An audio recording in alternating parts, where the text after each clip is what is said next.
എന്നാൽ കണ്ണുകൾ അടയ്ക്കുമ്പോൾ നമുക്ക് നമ്മുടെ ഉള്ളിലേക്ക് തന്നെ നോക്കുവാൻ, അവിടെ നമ്മുടെ ജീവിതത്തെ ദൈവസന്നിധിയിൽ ഒന്ന് സമർപ്പിക്കുവാനുള്ള അനുഭവം ഉണ്ടാകില്ലേ?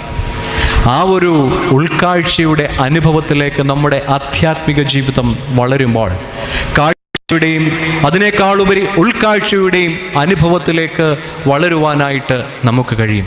അതുതന്നെയാണ് അറിവും തിരിച്ചറിവും തമ്മിലുള്ള വ്യത്യാസം.